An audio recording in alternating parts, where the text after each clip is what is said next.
नमस्कार प्रिय विद्यार्थियों, योगा ज्योतिष हब यूट्यूब में आपका फिर से स्वागत है। योग प्रश्नोत्तरी भाग 2 में हम आ चुके हैं और इसमें भी वैसे ही जैसे हमने पहले 100 प्रश्न पढ़े, योग के संबंधित प्रश्न रहेंगे और जो परीक्षाओं के लिए बहुत ही महत्वपूर्ण है। पहला प्रश्न 101 नंबर का, प्राण शब्द की उत्पत्ति किस धातु से हुई है? प्राण धातु है या अन धातु, प्राण या प्रण है या इनमें से कोई नहीं है। अन धातु से प्राण शब्द की उत्पत्ति हुई है। मूल धातु जैसे योग का युज धातु, वैसे ही प्राण का अन धातु है। और अगला प्रश्न है, शरीर में आज्ञा चक्र का स्थान कहाँ पर है? आज्ञा चक्र सिर के मध्य में, भौहों दोनों के बीच में, ललाट के बीच में या गले के बीच में? कहाँ है ये आज्ञा चक्र का स्थान? भौहों के बीच में, दोनों आईब्रो हैं उनके बीच में आज्ञा चक्र का स्थान माना गया है। 103 नंबर प्रश्न, हठ योग प्रदीपिका के अनुसार कौन सा प्राणायाम करने से कीड़ों का नाश होता है? यानी पेट में जो कीड़े बनते हैं उनका कैसे नाश होता है, ऐसा एक प्राणायाम है। वो इनमें से आप सुनिए। क्या सूर्य भेदी है वो, चंद्र भेदी, कपालभाति या उज्जयी? इन चारों में से कौन सा प्राणायाम है जिससे पेट के कीड़े मरते हैं? वह है सूर्य भेदी प्राणायाम।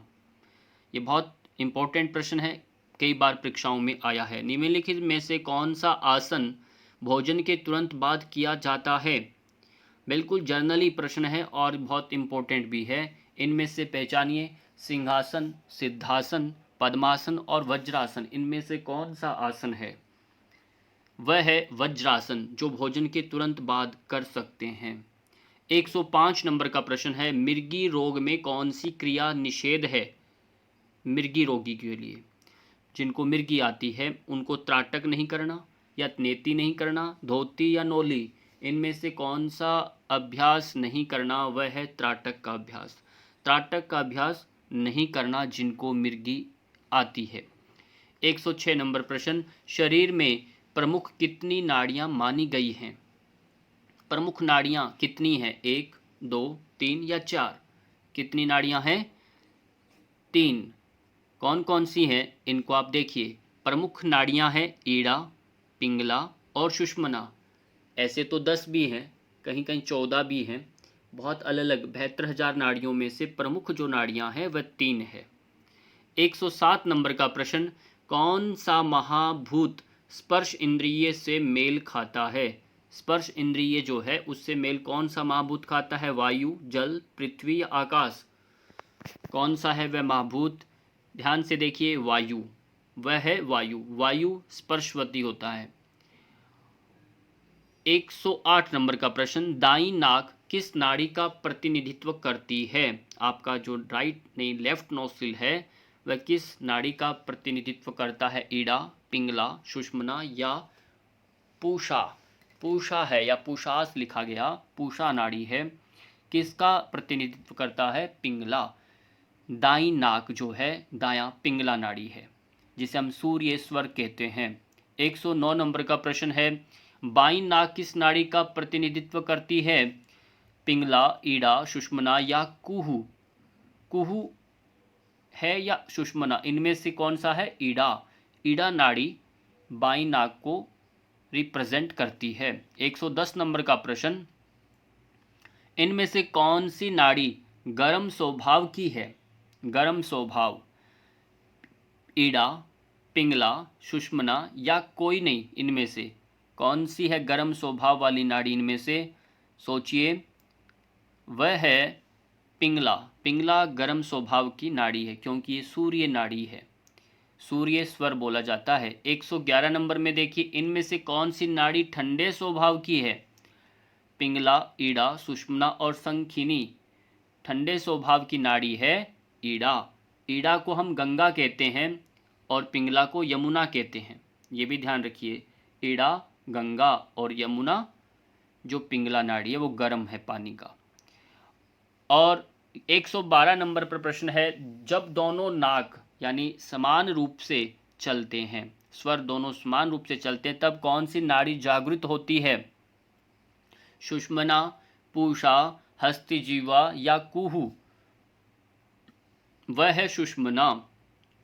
दोनों जब नाक जागृत होते हैं, एक समान चलते हैं, सुषुम्ना नाड़ी जागृत होती है। और अगला प्रश्न है, चित्त को बहिर्मुखी कौन सी नाड़ी बनाती है? आउटर पर्सनैलिटी, जो बाहर लेके जाता है चित्त को, अपनी बुद्धि मन को, वह है पिंगला, ईड़ा, सरस्वती या वारुणी। इनमें से कौन सी नाड़ी है जो चित्त को बहिर्मुखी बनाती है? वह है पिंगला। 114 नंबर प्रश्न, चित्त को अंतर्मुखी कौन सी नाड़ी बनाती है? अंतर्मुखी बनाने वाली नाड़ी ईड़ा, पिंगला, संखिनी, कुहू। इनमें से कौन सी नाड़ी है? ईड़ा। ये सारे प्रश्न नाड़ियों से संबंधित इसलिए ज़्यादा हैं इम्पोर्टेंट, क्योंकि हम प्राणायाम करते हैं। प्राणायाम में इन नाड़ियों का ही महत्व रहता है। आप इस विज्ञान को जान लेंगे तो निश्चित रूप से आप बहुत ज़्यादा जीवन में बैलेंस कर सकते हैं। इनसे संबंधित प्रश्न परीक्षाओं में बहुत आते हैं। 115 नंबर का प्रश्न है, मस्तिष्क का बायां भाग कौन सी नाड़ी सक्रिय करती है? ध्यान दीजिए, लेफ्ट ब्रेन को एक्टिव कौन सा नाड़ी करता है? इनमें से पहचानिए, ईड़ा नाड़ी, पिंगला नाड़ी, सुषुम्ना या इनमें से कोई नहीं। उत्तर है पिंगला नाड़ी। जो राइट वाला नाड़ी है वो लेफ्ट ब्रेन को एक्टिव करता है, ये ध्यान रखिएगा। और अगला प्रश्न है, मस्तिष्क का दायां भाग कौन सी नाड़ी सक्रिय करती है? राइट वाला ब्रेन। ईड़ा, पिंगला, सरस्वती और चित्रा में से कौन सा है? वो फिर आएगा ईड़ा नाड़ी। ये क्रॉस का निशान जो हम लगाते हैं, इस तरह से कार्य करते हैं, राइट लेफ्ट ब्रेन को और लेफ्ट राइट ब्रेन को प्रभावित करता है। 117 नंबर का प्रश्न, शरीर में महाप्राण कितने हैं? महाप्राण कितने हैं? 4 हैं, 5 हैं, 7 हैं, 10 हैं। टोटल महाप्राण कितने हैं? वह है 5। 5 महाप्राण माने गए हैं। कौन कौन से? उनके नाम देखिए। महाप्राण, पहला है प्राण, अपान, व्यान, उदान और समान। ये 5 महाप्राण कहे जाते हैं, जो पिंगला नाड़ी जो है आपका राइट नोस्ट्रिल, इनका प्रतिनिधित्व करता है। 118 नंबर का प्रश्न, शरीर में उपप्राण कितने हैं? उपप्राण, उपप्राण का 3, 5, 9, 11। शरीर में उपप्राण कितने हैं? वह भी 5 ही हैं। पांचों में से उनके नाम नाग, कूर्म, क्रीकर, देवदत्त और धनंजय। ये 5 उपप्राण हैं। यदि आपको प्रश्नोत्तरी अच्छी लगे तो आप कमेंट करके बताइए। शरीर से गंदगी बाहर कौन सा प्राण करता है? शरीर से गंदगी बाहर कौन सा प्राण करता है? प्राण, अपान, व्यान या उदान। एक्सक्रीटरी सिस्टम यानी गंदगी उत्सर्जन तंत्र को हेल्प देने वाला कौन सा प्राण है? ये बहुत महत्वपूर्ण है। वह है अपान प्राण। जिनका एक्सक्रीटरी सिस्टम, गंदगी अंदर जमा रहती है, उनका मान लीजिए अपान प्राण एक्टिव नहीं है। अपान प्राण का कार्य है शरीर की गंदगी बाहर निकालना। 120 नंबर का प्रश्न है, भोजन का पाचन कौन सा प्राण करता है? योग के अंदर यदि आप काम करते हैं तो आपको ध्यान रहे कौन सा प्राण भोजन को रिप्रेजेंट करता है, पाचन क्रिया को मजबूत देता है। अपान, व्यान, समान या प्राण। इन चारों में से एक प्राण है जो भोजन को रिस्पॉन्सिबल रहता है, वह है समान वायु। समान जो प्राण है ये भोजन का पाचन सुचारू रूप से करने में सहायक होता है। 121 नंबर का प्रश्न है, चेहरे पर चमक किस प्राण से आती है? चेहरे पर जो ग्लो है वो किस प्राण से आता है? प्राण, उदान, व्यान और समान। इन चारों में से सही उत्तर है वह है उदान। उदान एक ऐसा प्राण है जो चेहरे पर ग्लो लेके आता है और सर को उठाने में, धड़ को उठा के रखने में बैलेंस करता है। 122 नंबर प्रश्न, मृत्यु के समय कौन सा प्राण सक्रिय होता है? मृत्यु जब आती है उस समय कौन सा प्राण शरीर से प्राण को बाहर लेके जाने में कार्य करता है? वह देखिए उदान है, समान, प्राण और व्यान। इनमें से वह कौन सा प्राण है? वह है उदान प्राण, जो आपको ऊपर उठाता है। अंदर से प्राण बाहर निकालने में सबसे ज़्यादा कार्य उदान का होता है। और हम इसमें पूरे 200 प्रश्न पढ़ेंगे और सभी के सभी बहुत इम्पोर्टेंट हैं, नोट करते जाइएगा। मृत्यु के बाद भी सबसे अंत में निकलने वाला प्राण कौन सा है? आपका मृत्यु हो चुका, उदान प्राण ने आपका मृत्यु निकाला, अब मृत शरीर हो चुका, उसके बाद भी एक प्राण जीवित रहता है, वो अंदर रहता है। उनमें से पहचानिए कौन सा प्राण है? नाग प्राण, देवदत्त या धनंजय? इनमें से कौन सा प्राण है? वह है धनंजय प्राण, जो आपके मृत शरीर के बाद शरीर से निकलता है। जब हम कपाल क्रिया के दौरान ये शरीर से बाहर निकलता है। 124 नंबर का प्रश्न है, मोटापा, कफ, जुकाम, खांसी कम करने के लिए कौन सा प्राणायाम करना चाहिए? कौन सा प्राणायाम करना चाहिए? शीतली करें या नाड़ी शोधन या सूर्य अनुलोम विलोम या सदंता प्राणायाम करें? इनमें से कौन सा प्राणायाम करना चाहिए? वह है सूर्य अनुलोम विलोम प्राणायाम। क्यों? सूर्य गर्म है, गर्म है इसलिए कफ जो है इस ठंडक प्रकृति को एक खत्म करता है। 125 नंबर का प्रश्न है, वजन बढ़ाने और पित्त का नाश, एसिडिटी, उसको नाश करने में कौन सा प्राणायाम सर्वाधिक महत्वपूर्ण है? कौन सा करना चाहिए? वजन बढ़ाना है तो इनमें से देखिए, क्या कपालभाति करें, भस्त्रिका प्राणायाम करें, सूर्य भेदी करें या चंद्र अनुलोम विलोम करें? कौन सा प्राणायाम करें जो वजन बढ़ा दे, एसिडिटी कम करे? वह है चंद्र अनुलोम विलोम प्राणायाम। ये देखो कितना बड़ा अच्छा हो गया, एक वजन बढ़ाने वाला प्राणायाम पता चल गया और एक वजन कम करने वाला भी पता चल गया। 126 नंबर का प्रश्न है, परा अनुकंपी तंत्रिका किस नाड़ी को कहा जाता है? परा अनुकंपी तंत्रिका ईड़ा को कहते हैं, पिंगला, सुषुम्ना या वज्रा को? ये किसको कहते हैं? वह है ईड़ा नाड़ी। इसको हम परा अनुकंपित तंत्रिका कहते हैं, पैरासिम्पैथेटिक नर्व्स। और सिंपैथेटिक जो अनुकंपी है वह पिंगला है, इस बात का भी ध्यान रखिए। और 127 नंबर है, धोती क्रिया जो हम करते हैं वो किस अंग का शोधन करती है? धोती क्रिया यकृत का यानी लीवर का करती है, या अग्नाशय पैनक्रियाज का, या अमाशय स्टमक का, आंतों का यानी आपकी लार्ज इंटेस्टाइन का? किसका ये शोधन करती है धोती क्रिया? विशेष रूप से धोती अमाशय स्टमक का शोधन करती है। धोती क्रिया अमाशय का शोधन करती है। बड़ी आंत की सफाई कौन सी क्रिया करती है? बड़ी आंत, लार्ज इंटेस्टाइन का क्लीन, इसको कौन करता है? धोती, कपालभाति, नौली या बस्ती? इनमें से पहचानिए कौन सी क्रिया है जो बड़ी आंत की सफाई करती है? इसका सही उत्तर है बस्ती क्रिया। बस्ती क्रिया जो है, जिसे हम आज के टाइम में एनिमा, संघ प्रक्षालन इत्यादि के नाम से जानते हैं, वो बड़ी आंत का सफाई होता है। आपकी स्क्रीन पर है 129 नंबर का प्रश्न, बस्ती कर्म यानी संघ प्रक्षालन में किन आसनों का अभ्यास किया जाता है? ये बहुत इंपॉर्टेंट है। ताड़ासन, कटी चक्रासन, वृक्षासन करें या उदरकर्षासन, त्रियक भुजंग? इनका क्रम आपको बताना है, कौन सा क्रम सही है। फिर दूसरा ऑप्शन ताड़ासन का है, कटी चक्रासन है, भुजंगासन है, उदरकर्षणासन है, त्रियक भुजंगासन है। तीसरा ऑप्शन ताड़ासन, त्रियक ताड़ासन, कटी चक्रासन, उदरकर्षणासन, त्रियक भुजंगासन। फिर है ताड़ासन, त्रियक ताड़ासन करें या कटी चक्रासन, त्रियक भुजंग और उदरकर्षणासन? ये इनमें से है सही उत्तर, वह है त्रियक। पहला है ताड़ासन करें, फिर त्रियक ताड़ासन, फिर कटी चक्रासन, त्रियक भुजंग और फिर उदराकर्षणासन। ये सही क्रम है बस्ती क्रम में संघ प्रक्षालन में आसनों का। 130 नंबर का प्रश्न है, चक्रों का सही क्रम क्या है? हमारे शरीर में चक्र जो हैं उनका सही क्रम बताना है। मूलाधार पहला है या बाद का? मणिपुर, अनाहत, विशुद्ध, मूलाधार, विशुद्ध, स्वादिष्ठान, मणिपुर और विशुद्ध। आज्ञा चक्र विशुद्ध है, अनाहत है, मणिपुर है, या फिर मूलाधार, स्वादिष्ठान, मणिपुर या अनाहत? इनमें से सही क्रम कौन सा जा रहा है? आपको पिछली वाली वीडियो में हमने पढ़ा, चक्रों के नाम क्रम से भी पढ़े थे हमने।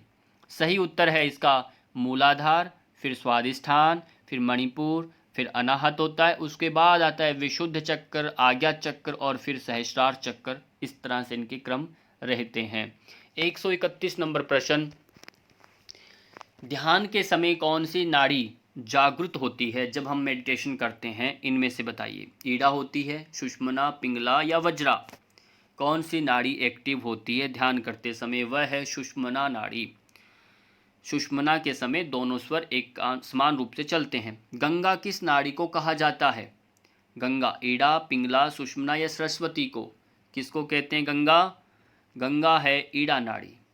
ईड़ा को गंगा कहा जाता है। देखिए 3 नाड़ियां हैं, इनमें से ईड़ा को गंगा कहते हैं, पिंगला को यमुना कहते हैं और सुषुम्ना को सरस्वती के नाम से जाना जाता है, सरस्वती। 133 नंबर का प्रश्न, पंच तत्वों का सही क्रम कौन सा है? पंच जो तत्व हैं उनका सही क्रम क्या है? आकाश, वायु, अग्नि, जल, पृथ्वी, या फिर आकाश, वायु, जल, अग्नि, पृथ्वी, या तीसरा आकाश, अग्नि, वायु, जल, पृथ्वी, या वायु, आकाश, अग्नि, जल या पृथ्वी? सही क्रम आप सोचिए कौन सा है। ये बहुत इंपॉर्टेंट प्रश्न है। आकाश, वायु, अग्नि, जल और पृथ्वी। आकाश से वायु निकलता है, वायु से अग्नि, जल और पृथ्वी, इस क्रम से आता है। ये सृष्टि क्रम है, इसी क्रम का ये सही क्रम है। और आपके लिए प्रश्नों का संग्रह जो हमने किया है ये बहुत सोच विचार करके सरल भी है और इम्पोर्टेंट भी है। कौन सा प्राण हमारे पेशाब का नियंत्रण करता है? जो हम पेशाब करते हैं इस पर कंट्रोल कौन सा प्राण करता है? उदान, अपान, समान या व्यान? किसका कार्य इसको कंट्रोल करने का? वह है अपान प्राण का।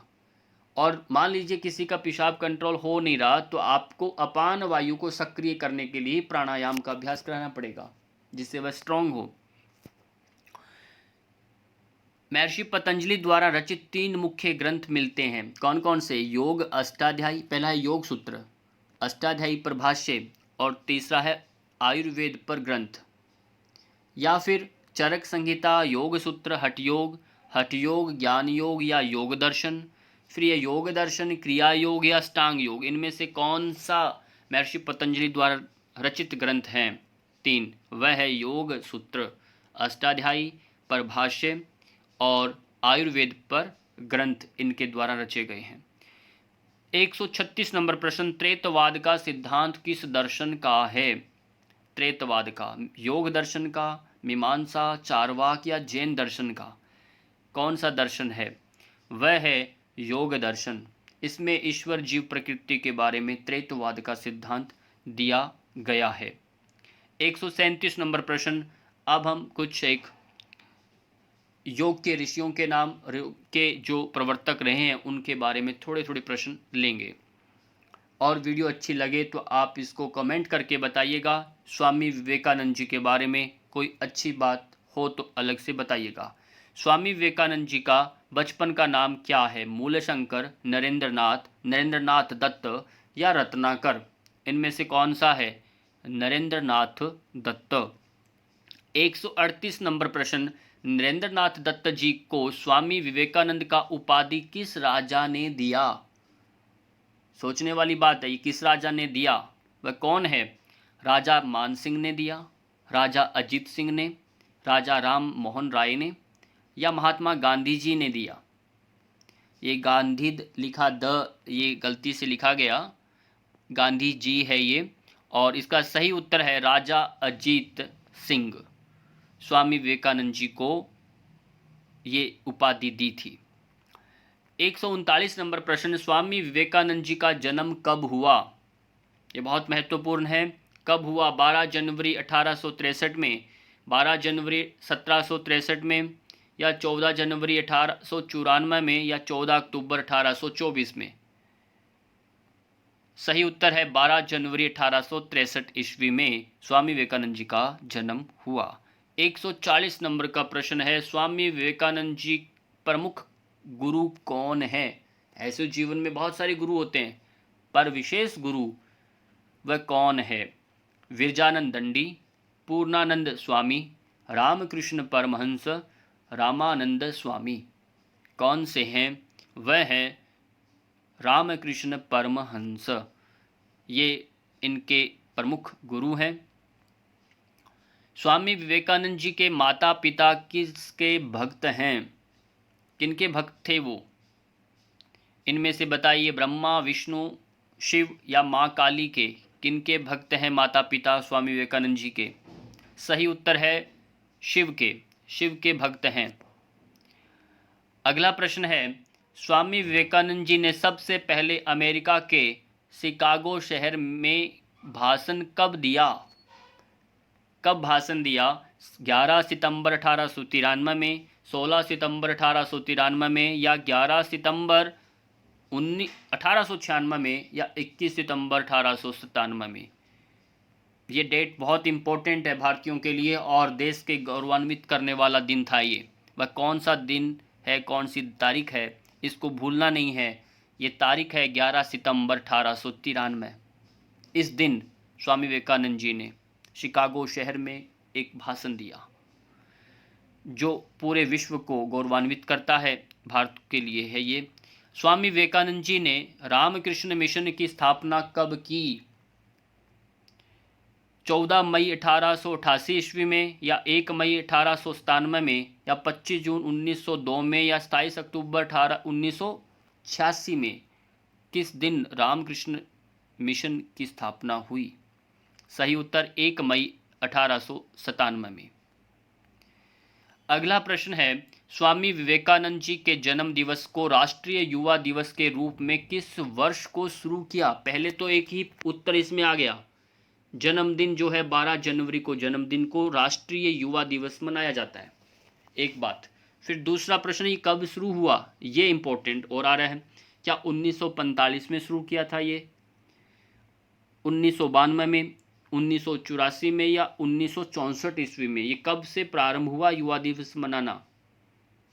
वह है 1984 में राष्ट्रीय युवा दिवस के रूप में स्वामी विवेकानंद जी के जन्म को मनाया जाने लगा। स्वामी विवेकानंद जी की मृत्यु कब हुई, कब हुआ, उनका निधन, स्वर्गवास कब हुए वो? 24 जुलाई 1898 में, 14 अगस्त 1886 में, 12 जनवरी 1912 में, या 4 जुलाई 1902 में? कब हुए? सही उत्तर इसका है वह है 4 जुलाई 1902 में। 140 नंबर प्रश्न, स्वामी विवेकानंद जी के द्वारा लिखी पुस्तक का नाम क्या है? वह है, देखिए इनमें से क्या योग सूत्र लिखा, कर्म योग पर, हठ योग पर, या मंत्र योग पर? किस पर इन्होंने लिखा? इनमें से पुस्तक चुनना है। सही उत्तर है कर्म योग पर। इन्होंने कर्म योग, राजयोग, भक्ति योग, ज्ञान योग, इन सब पर लिखा, इन चारों पर लिखा है। तो उनमें से कर्म योग भी इनका ही पुस्तक है। बहुत प्रसिद्ध है इनकी पुस्तकें ये। और 147 नंबर, स्वामी दयानंद सरस्वती का जन्म कब हुआ था? स्वामी दयानंद ये भी योग के बड़े समर्थक है। उपासना योग, आर्ष योग इन्हीं का है। 12 जनवरी 1824 में, 12 जनवरी 1825 में, 21 जनवरी 1824, या 22 जनवरी 1824? इनमें से कब हुआ? सोचिए, इनका जन्म कब हुआ? 12 जनवरी 1824 में। ये सही उत्तर है इसका। और 148 नंबर प्रश्न आपके सामने है, स्वामी दयानंद सरस्वती का बचपन में क्या नाम था? क्या था? सोचिए, शिव शंकर था, नरेंद्र था, या उमा शंकर, या मूल शंकर? कौन सा नाम इसमें से सही है? सही नाम है मूल शंकर। ये इनका बचपन का नाम है। स्वामी दयानंद सरस्वती ने किस समाज की स्थापना की? किसकी स्थापना की? आर्य समाज, ब्रह्म समाज, वेदांत समाज, या द्वैत समाज? कौन से समाज के ये प्रवर्तक रहे हैं? इन्होंने कौन से समाज की स्थापना की? सही उत्तर है आर्य समाज। जैसे स्वामी विवेकानंद जी के माता पिता शिव भक्त हैं, वैसे ही स्वामी दयानंद सरस्वती के माता पिता भी शिव उपासक रहे हैं। दोनों में ये समानता है। स्वामी दयानंद जी का जन्म किस प्रांत में हुआ? मध्य प्रदेश में हुआ, बिहार, उत्तर प्रदेश, या गुजरात में? कहाँ पर हुआ है? सही उत्तर है इनका गुजरात में, टंकारा। में हुआ। और अगला प्रश्न है, सत्यार्थ प्रकाश किसका ग्रंथ है? ग्रंथ है लिखना है यहाँ पर। सत्यार्थ प्रकाश एक बहुत प्रसिद्ध ग्रंथ है, किसके द्वारा रचित है? क्या स्वामी दयानंद सरस्वती जी, स्वामी विवेकानंद जी, पंडित राम स्वरूप शुक्ल, राजा राम मोहन राय, किनके द्वारा रचित है ये? सही उत्तर है स्वामी दयानंद सरस्वती। 152 नंबर का प्रश्न आ चुका है, और आपको प्रश्न अच्छे लगें तो ये कमेंट करके ज़रूर बताइएगा, ताकि हम आगे ऐसी वीडियोस आपके लिए बनाते रहें। किसके कहने पर स्वामी दयानंद सरस्वती ने वैदिक ग्रंथों का प्रचार किया? विरजानंद दंडी है, अमृतानंद है, गिरिजानंद है, या कोई नहीं? इनमें से किसके कहने से उन्होंने वैदिक ग्रंथों का प्रचार किया? सही उत्तर है विरजानंद दंडी। 153 नंबर प्रश्न, स्वामी दयानंद का निधन कब हुआ? कब हुआ? 1875 में, 1902, 1883 या फिर 1897 में? कब हुआ? सही उत्तर है 1883 में। स्वामी दयानंद सरस्वती जी का देहावसान हुआ। और निम्न में से कौन मूर्ति पूजा के विरोधी थे? मोहन राय, लाला लाजपत राय, दयानंद सरस्वती, रामकृष्ण परमहंस, इनमें से कौन है? सही उत्तर है दयानंद सरस्वती, जो मूर्ति पूजा के विरोध उन्होंने किया, आडंबर का विरोध किया, निराकार ईश्वर की उपासना के लिए, यज्ञ हवन के लिए उन्होंने सबको प्रेरित किया। 155 नंबर प्रश्न है, गोरक्षिणी सभा की स्थापना किसके द्वारा की गई? गोरक्षिणी सभा की स्थापना किसके द्वारा की गई? रामकृष्ण मिशन के द्वारा, ब्रह्म समाज, आर्य समाज, या थियोसॉफिकल सोसाइटी, किसके द्वारा की गई गोरक्षिणी सभा की स्थापना? सही उत्तर है आर्य समाज के द्वारा। ये कार्य भी इन्होंने किया और ये बहुत सराहनीय कार्य था। और अगला है, स्वराज शब्द का प्रयोग सर्वप्रथम किसके द्वारा किया गया? ऐसे तो बहुत आएगा आगे नाम, पर सबसे पहले किसने ये शब्द का प्रयोग किया? स्वामी दयानंद सरस्वती ने, बाल गंगाधर तिलक ने, स्वामी विवेकानंद ने, या महात्मा गांधी जी ने? किसने किया सबसे पहले प्रयोग स्वराज शब्द का? वह है स्वामी दयानंद सरस्वती जी ने। ये भी बहुत बड़ा इनका एक विचार था, और इन्होंने आज़ादी के लिए ये मुहिम चलाया, इन्होंने एक आंदोलन खड़ा किया। हिंदी को राजभाषा बनाने का सर्वप्रथम विचार किस महापुरुष ने दिया? ये बात बहुत बड़ी है, बहुत इंपॉर्टेंट प्रश्न है ये। राजभाषा किसने कहा? ये विचार किसने दिया? लोकमान्य तिलक ने कहा, जवाहरलाल नेहरू है, स्वामी दयानंद सरस्वती है, सुभाष चंद्र बोस। बहुतों को पता नहीं होगा, राजभाषा हिंदी के लिए सबसे जो नारा और उन्होंने कार्य किया वह है स्वामी दयानंद सरस्वती जी ने। इन्होंने हिंदी भाषा को राजभाषा बनाने का सबसे पहले अपना विचार व्यक्त किया। 158 नंबर प्रश्न है, श्री अरविंद घोष की जयंती किस दिन मनाई जाती है? श्री अरविंद घोष भी योग के बहुत बड़े जानकार रहे हैं, विशेषज्ञ रहे हैं। कब मनाई जाती है? 25 सितंबर को, 25 या 15 अगस्त, 25 जुलाई या 14 अप्रैल? इनमें से सही उत्तर कौन सा है? सही उत्तर है 15 अगस्त के दिन। 15 अगस्त के दिन ही इनकी जयंती आती है, और इसी दिन देश आज़ादी का जो जश्न इस दिन मनाया जाता है। दोनों एक ही दिन है, याद रखिएगा। वंदे मातरम अखबार की शुरुआत किसने की? ये क्रांतिकारी भी थे, जेल में भी रहे, अंततः इनका वहीं इनकी मृत्यु हुई। और वंदे मातरम अखबार की शुरुआत किसने की? दयानंद सरस्वती ने, श्री अरविंद घोष, बाल गंगाधर तिलक, सुभाष चंद्र बोस, इनमें से किसने किया? सही उत्तर है श्री अरविंद घोष ने वंदे मातरम अखबार की शुरुआत की। किसने अध्यात्म मानववाद का संदेश दिया? अध्यात्म मानववाद का संदेश किसने दिया? इनमें से आप पहचानिए। सही उत्तर महात्मा गांधी, आचार्य श्री राम शर्मा, भगत सिंह, श्री अरविंद घोष।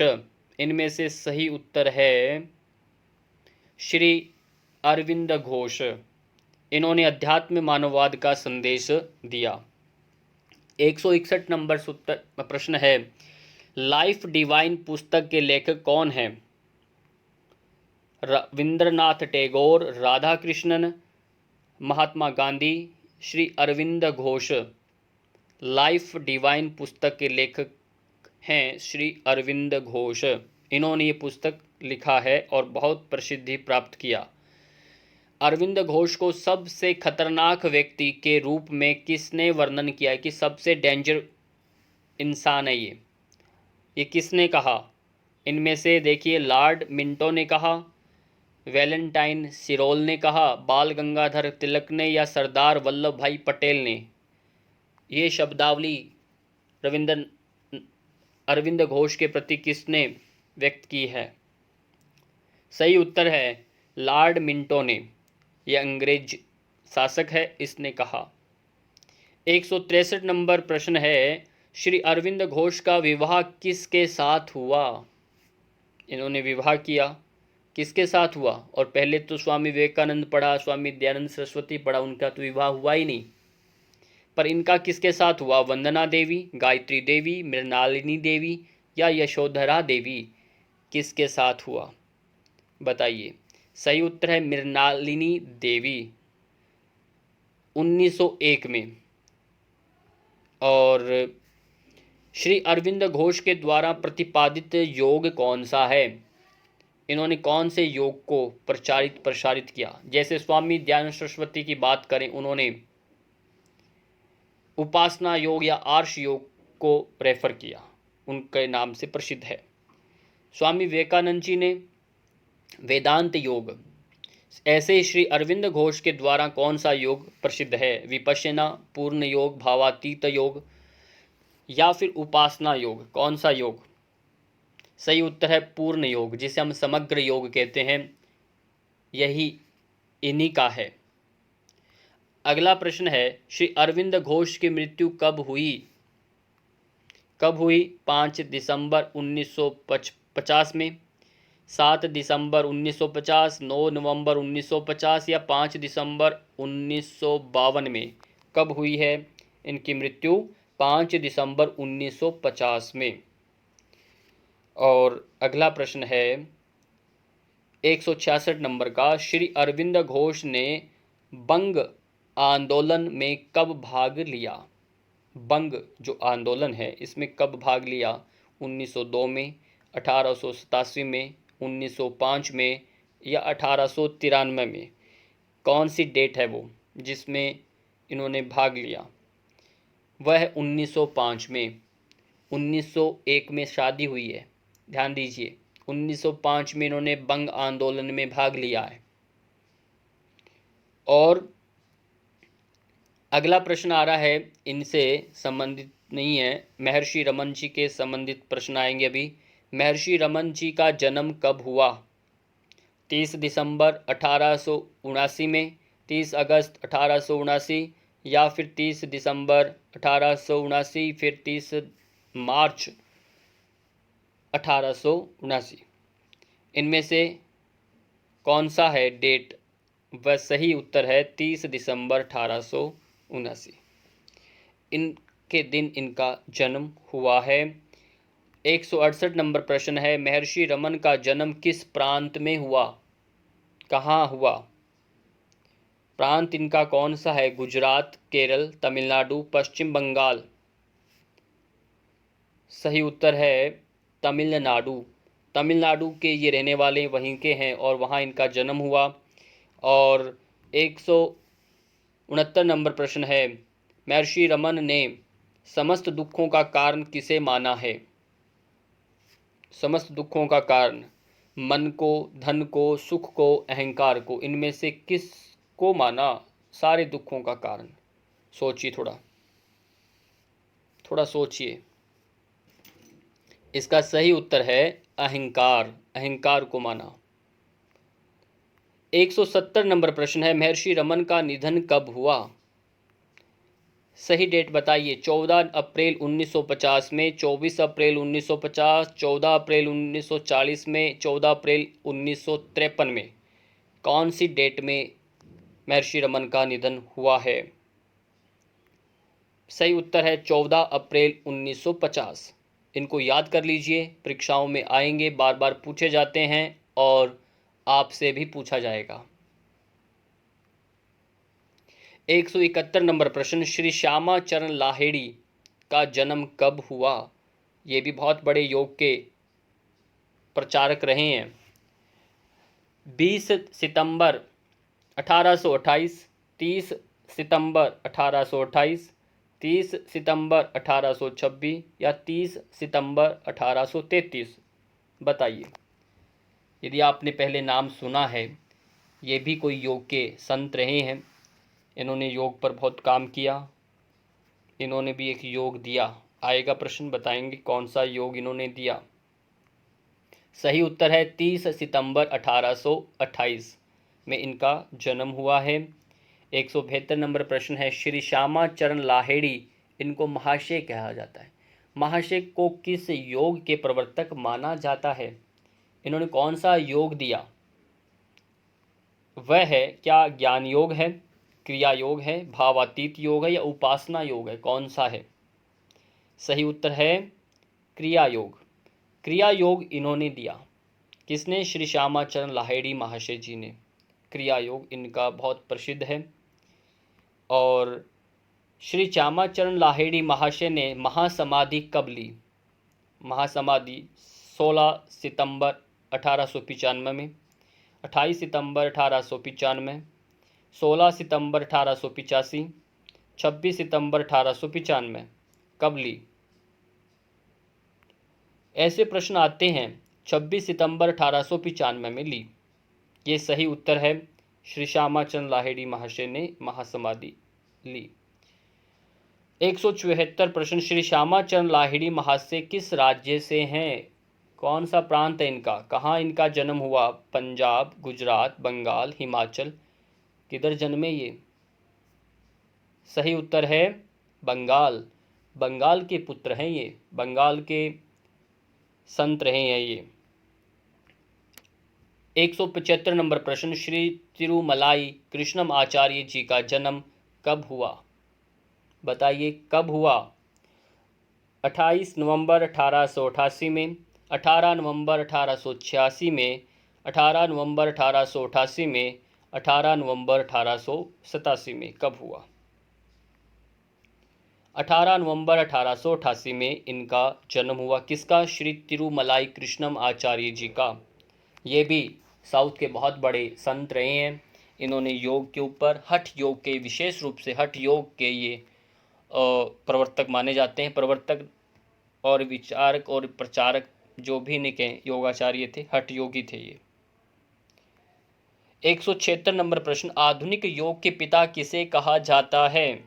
ये प्रश्न आता है और आपको ध्यान रखना है, स्वामी रामदेव जी को कहते हैं, स्वामी सत्यानंद सरस्वती, स्वामी रमा है, तिरुमलाई कृष्णमाचार्य। इन चारों में से कौन से हैं जो आधुनिक योग के पिता माने जाते हैं? सही उत्तर है कौन सा? तिरुमलाई कृष्णमाचार्य जी। इनको योग के आधुनिक पिता कहा गया है। इनमें से तिरुमलाई कृष्णमाचार्य जी के द्वारा रचित पुस्तक कौन सी है? डिवाइन योग, योग दर्शन, योग रहस्य या हठ योग? बताओ कौन सी है? सही उत्तर है योग रहस्य। ये इनके द्वारा ही रचा गया है।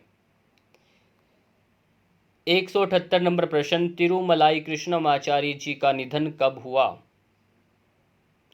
कब निधन हुआ? 20 फरवरी 1899, 18 फरवरी 1999, 28 जनवरी 1999 या 28 फरवरी 1999? कब हुआ? 28 फरवरी 1999 में तिरुमलाई कृष्णमाचार्य जी का निधन हुआ। ये हठ योगी थे और साथ ही साथ ये आयुर्वेदाचार्य भी थे, वैद्य भी थे। ये भी आपको ध्यान रखना है। अगला प्रश्न है, हिमालयन इंटरनेशनल इंस्टीट्यूट ऑफ योग साइंस एंड फिलोसफी, ये संस्था की स्थापना किसने की? ये एक संस्था है, ये किसने स्थापना की? या आप बताएंगे स्वामी रमा, स्वामी दयानंद सरस्वती, स्वामी सत्यानंद सरस्वती है, महर्षि महेश योगी, इनमें से कौन है? सही उत्तर है स्वामी रमा। इन्होंने इस संस्था की स्थापना की। 180 नंबर प्रश्न पर आ चुके हैं और अभी तक जिन विद्यार्थियों ने जो देख रहे हैं, जिन्होंने वीडियो को लाइक और सब्सक्राइब चैनल को नहीं किया, प्लीज़ वह सब्सक्राइब करना न भूलें। पहले सब्सक्राइब करिए, फिर आगे चलते हैं। इनमें से स्वामी रमा योगी के द्वारा रचित पुस्तक का क्या नाम है? बताइए। इनलाइटमेंट विदाउट गॉड, योगा मकरंदा, योगावली या योग सूत्रा, ये इनमें से किसने लिखा स्वामी रमा योगी की पुस्तक? बताओ कौन सी है? सही उत्तर है इनलाइटमेंट विदाउट गॉड, ये इनका पुस्तक है। 181 नंबर प्रश्न, महर्षि महेश योगी का जन्म कब हुआ? महेश योगी 22 जनवरी 1918 में, 12 जनवरी 1918 में, 12 जनवरी 1928 में या 12 मार्च 1918 में? सही उत्तर 12 जनवरी 1918।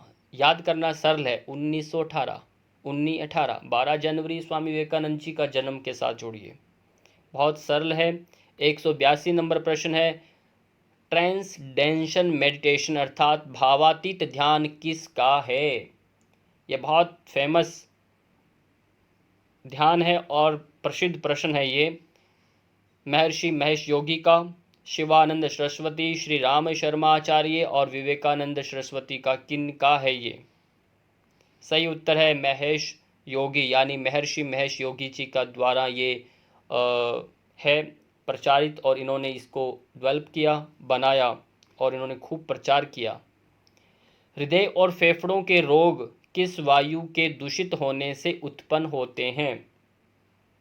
और जो संक्रमण होता है हृदय और फेफड़ों से संबंधित, वो किस वायु के दूषित होने से होता है? उदान, प्राण, अपान या समान? वह कौन सी वायु है? वह है प्राण वायु। प्राण वायु के दूषित होने से फेफड़ों के रोग लग जाते हैं, संक्रमण हो जाता है। और अगला प्रश्न है 184 नंबर का, सूर्य भेदी प्राणायाम बहुत लाभकारी है क्योंकि इसके अभ्यास से निम्न लाभ होते हैं। कौन कौन से लाभ होते हैं आप देखकर बताइएगा।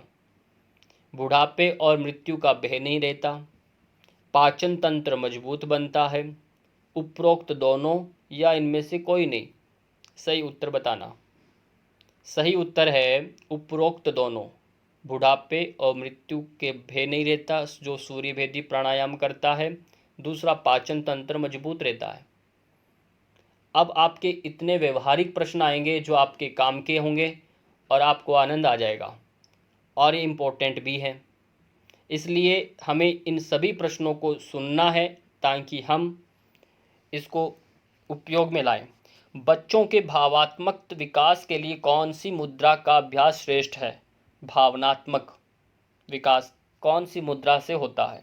शांभवी मुद्रा, काकी मुद्रा, खेचरी मुद्रा, विपरीत करणी मुद्रा। ये चारों मुद्राएं हैं, इनमें से एक मुद्रा है वह है शांभवी मुद्रा। इसके अभ्यास से बच्चों का भावनात्मक विकास होता है। ये बहुत ज़रूरी है, हर विद्यालय, स्कूलों, कॉलेजों और सबको आवश्यक है इसकी शांभवी मुद्रा। मृत्यु का भय मिटाने वाली कौन सी मुद्रा है? ये भी बड़ा ज़बरदस्त प्रश्न है। मृत्यु का भय मिट जाता है, ये सबसे बड़ा भय तो मृत्यु का ही होता है। अभिनिवेश पंच क्लेशों में एक आता है। इनमें से पहचानिए कौन सी मुद्रा है? महाबंध है, मांडुक्य मुद्रा, काकी मुद्रा या योनि मुद्रा? ऐसी मुद्रा कौन सी है? वह है महाबंध मुद्रा। महाबंध मुद्रा से मृत्यु का भय मिट जाता है। 187 नंबर प्रश्न है, मधुमेह के रोगियों के लिए कौन सा आसन श्रेष्ठ है? जिनको डायबिटीज़ है वह कौन सा आसन करें? चक्रासन, अर्धमत्स्येंद्रासन, पद्मासन, सिद्धासन, इनमें से एक आसन है, पहचान करिए। वह आसन है अर्धमत्स्येंद्रासन। इसके अभ्यास से मधुमेह रोग ठीक होता है। 188 नंबर प्रश्न, स्त्रियों के लिए कौन सा आसन मना किया गया है? स्त्रियों को नहीं करना, हठ योग ग्रंथों में मना किया है। कौन सा? सुखासन नहीं करना, पद्मासन, स्वस्तिकासन या सिद्धासन, कौन सा आसन नहीं करना?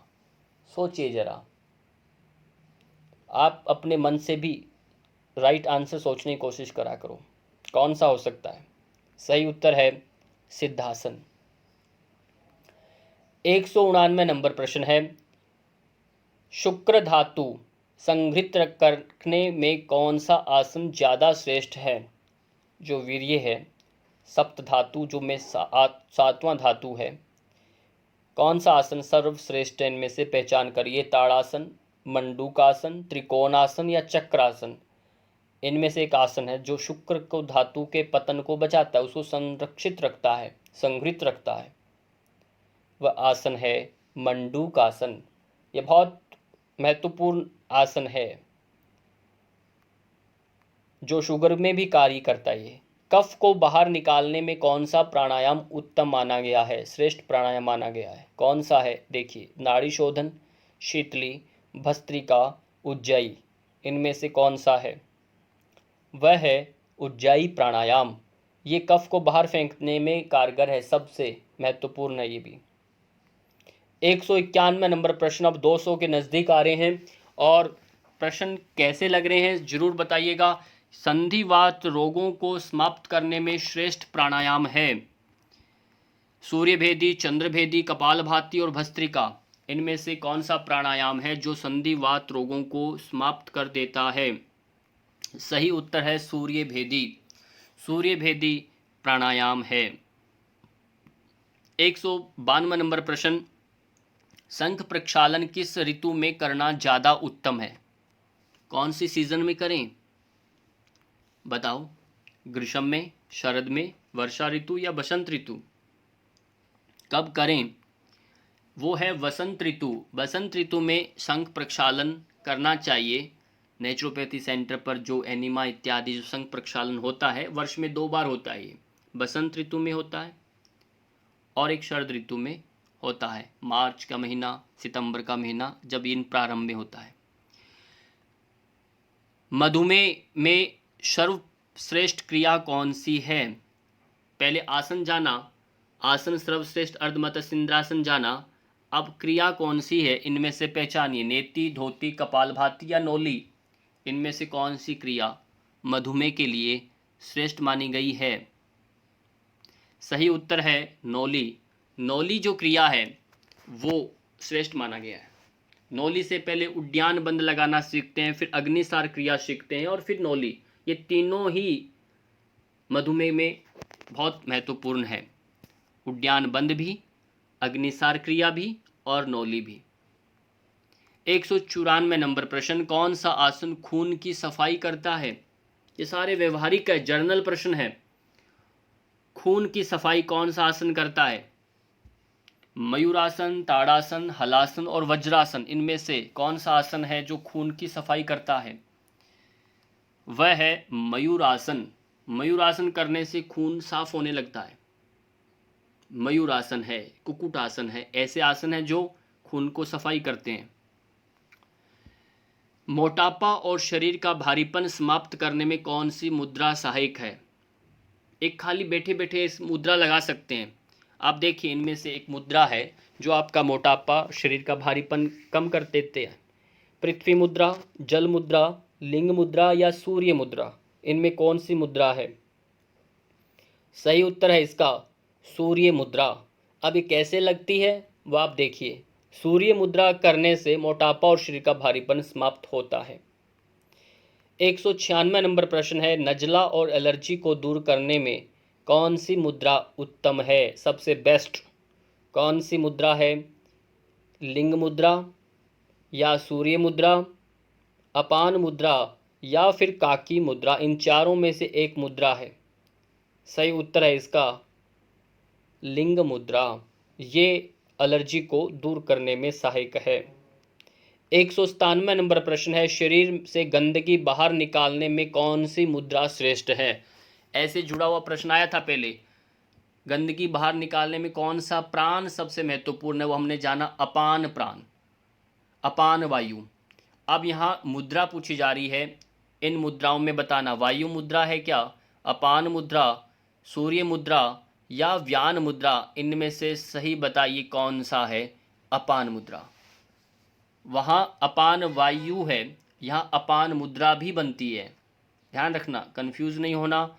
और 198 नंबर प्रश्न आ गया है, कौन सा आसन 72,000 नाड़ियों का शोधन करता एकमात्र आसन है जो शोधन करता है? क्या सिद्धासन है, वो पद्मासन है, सुखासन है या फिर वज्रासन है? कौन सा आसन है वह? सही उत्तर है सिद्धासन। सिद्धासन एकमात्र आसन है जो शिव भगवान जिस आसन में बैठते हैं, ये सर्वश्रेष्ठ आसन माना गया है। और 199 नंबर प्रश्न है, आसनों का राजा किस आसन को माना गया है? आसनों का राजा, चक्रासन को, गरुड़ासन, शीर्षासन, हलासन, इनमें से कौन सा आसन है जो सर्वश्रेष्ठ है, यानी राजा है?